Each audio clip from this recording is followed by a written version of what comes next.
Tahun 2019, situasi mencapai titik nadir.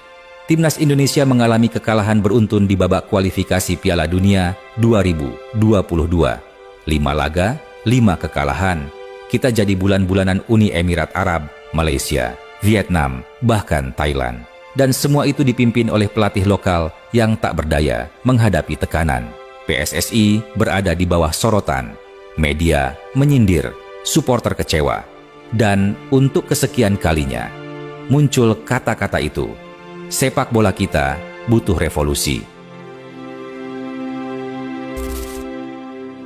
Apa sebenarnya yang salah dengan sepak bola Indonesia? Pertanyaan itu sudah terlalu lama bergema. Di stadion-stadion yang penuh emosi, di warung kopi, di ruang keluarga, bahkan di kolom komentar media sosial. Sebuah bangsa besar, ratusan juta penduduk, stadion penuh setiap pekan, tapi tak pernah lolos Piala Dunia, tak pernah menjuarai Piala AFF. Bahkan di Asia Tenggara saja, kita masih dibayangi oleh Thailand dan Vietnam. Banyak yang menyarankan nama-nama pelatih asing dari Brasil, Belanda, hingga Jepang. Tapi kemudian muncul satu nama yang membuat mata semua orang tertuju ke Korea Selatan. Shin Tae-yong, mantan pelatih Timnas Korea Selatan yang membawa negaranya menundukkan juara bertahan Jerman di Piala Dunia 2018. Pengumuman itu datang seperti petir. Indonesia, negara yang prestasinya jauh tertinggal, berhasil merekrut pelatih sekelas Piala Dunia. Ada optimisme, ada keraguan, tapi yang paling jelas, ada harapan. Dan itulah awal dari cerita ini. Cerita tentang perjalanan seorang pria Korea di negeri yang begitu mencintai sepak bola, tapi belum pernah benar-benar mengerti cara membangun sepak bola. Sebagai pelatih yang pernah tampil di pentas Piala Dunia dan mengalahkan Jerman, keputusan untuk pindah ke Indonesia, negara yang belum pernah berbicara banyak di Asia, apalagi dunia, terdengar seperti langkah mundur. Namun, bagi Shin Tae-yong, ini bukan tentang popularitas, ini tentang tantangan. Desember 2019, sebuah pertemuan penting terjadi antara PSSI dan Shin Tae-yong di Korea Selatan. Diwakili oleh Ketum PSSI saat itu, Mokamad Iriawan, pertemuan tersebut menghasilkan satu keputusan penting. Shin Tae-yong resmi dikontrak menjadi pelatih kepala Timnas Indonesia dengan tanggung jawab penuh atas tim senior U23 dan U20. Tugas yang sangat besar, bukan hanya mengurus satu tim, tapi membangun sistem. Saya akan bekerja keras, tapi Indonesia harus percaya pada proses. Ini bukan pekerjaan instan. Shin Tae-yong, konferensi pers perdana Jakarta. Saat ia mendarat di Jakarta, suasana penuh rasa penasaran. Media memburu, supporter menyambut antusias, tapi juga ada skeptisisme. Indonesia sudah beberapa kali mendatangkan pelatih asing, tapi hasilnya tak selalu sesuai harapan. Lalu apa yang membuat STY berbeda? Dalam presentasinya kepada PSSI, Shin Tae-yong menjelaskan dengan sangat detail. Dia tidak hanya berbicara soal taktik, dia bicara soal sistem pembinaan usia dini, kondisi fisik pemain, mental disiplin, dan pemahaman taktik. Ia menyoroti beberapa kelemahan besar dalam sepak bola Indonesia. Disiplin pemain buruk, banyak pemain sering terlambat latihan, tidak menjaga pola makan, bahkan kebiasaan begadang. Kondisi fisik lemah, mayoritas pemain Indonesia cepat lelah di menit akhir. Taktik ketinggalan zaman, banyak pemain tidak terbiasa dengan sistem pressing modern. Pembinaan usia dini tidak terstruktur, tidak ada jalur jelas dari U16 ke senior. Shin tidak datang hanya membawa skema formasi, dia datang dengan blueprint pembaruan total. Salah satu tantangan pertama Shin adalah memulihkan mental skuad senior. Pada 2019, Timnas Indonesia berada di posisi juru kunci kualifikasi Piala Dunia. 5 pertandingan, 5 kekalahan.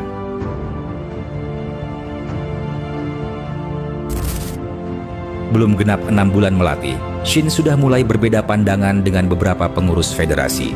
Ada ketegangan tentang program jangka panjang. Shin Tae-yong menginginkan PSSI menyediakan fasilitas modern, program recovery, fisioterapi, dan nutrisi. Namun banyak permintaannya tidak ditanggapi serius. Sebagian pihak di PSSI bahkan merasa tuntutan Shin Tae-yong terlalu tinggi. Padahal, jika dilihat dari sisi profesionalisme, apa yang diminta Shin sangat wajar dalam standar sepak bola internasional. Tapi, perbedaan budaya kerja mulai terasa. Federasi yang lambat, birokrasi yang berbelit, dan kultur kerja asal jalan membuat Shin Tae-yong frustrasi di awal kariernya. Namun, ia tetap melanjutkan tugas. Karena baginya, misi ini bukan hanya soal pekerjaan. Ini soal membuktikan bahwa sepak bola Indonesia bisa berubah. Ketika Shin Tae-yong mulai membentuk skuad Garuda Muda, ia langsung menyadari sesuatu yang mengejutkan. Mental dan disiplin pemain Indonesia sangat lemah. Ia mendapati pemain yang datang terlambat latihan, yang makan gorengan dan minum soda sebelum latihan, yang begadang malam main game, dan bahkan yang tidak tahu posisi mereka sendiri saat pertandingan. Bagi Shin Tae-yong, ini bukan hanya soal kurangnya profesionalisme. Ini bencana. Shin Tae-yong membawa metode latihan dan pendekatan ala Korea Selatan. Dalam budaya sepak bola Korea, disiplin adalah harga mati. Semua pemain, dari level junior hingga timnas, diajarkan untuk datang 15 menit sebelum latihan. Latihan dengan intensitas maksimal. Menjaga pola makan dan tidur, menghormati pelatih, dan sistem fokus 100% di lapangan, bukan gadget atau media sosial. Hal ini sangat bertolak belakang dengan kebiasaan di Indonesia. Kalau latihan jam 4 sore, pemain Korea datang jam 3.30, tapi pemain Indonesia baru datang jam 4.05. Dan itu dianggap biasa. Saya tidak bisa terima itu. Shin Tae-yong. Maka, dimulailah revolusi.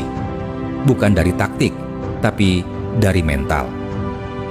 Program latihan Shin Tae-yong dijuluki latihan neraka oleh beberapa pemain muda. Pemain diminta lari 2.000 sampai 3.000 meter setiap pagi sebelum sesi taktik. Setiap kesalahan dalam latihan diberi hukuman push-up, plank, atau sprint tambahan. Tidak ada waktu main-main, tidak ada toleransi. Bahkan pada masa awal pemusatan latihan, TC, banyak pemain yang kolaps saat latihan fisik cedera karena terlalu memaksa tubuh syok karena tidak pernah mengalami latihan sekeras ini. Di sisi lain, Shin Tae-yong tidak peduli dengan keluhan media atau tekanan publik. Baginya, proses pembentukan mentalitas tempur harus menyakitkan. Kalau kalian ingin seperti Jepang dan Korea, latihannya juga harus seperti Jepang dan Korea. Shin Tae-yong kepada skuad U19. Setelah mental dan fisik diperbaiki, Shin Tae-yong mulai memperkenalkan pelajaran taktik. Sesi classroom dilakukan hampir setiap malam.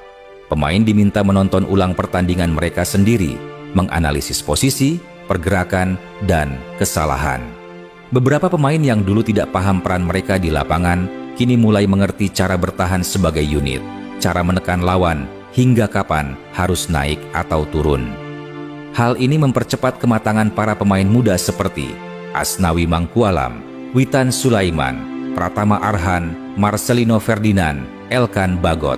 Mereka tumbuh bukan hanya sebagai pemain cepat dan kuat, tapi juga sebagai pemain pintar. Begitu tiba di pemusatan latihan, Shin langsung menghapus budaya asal ikut latihan, lalu main. Beberapa aturan barunya, pemain wajib tidur maksimal jam 10 malam. Tidak boleh ada makanan gorengan, minuman manis berlebihan, dan junk food. Pemain harus punya catatan harian fisik, berat badan, tekanan darah, hingga kualitas tidur. Latihan pagi pukul 6 pagi dengan intensitas tinggi.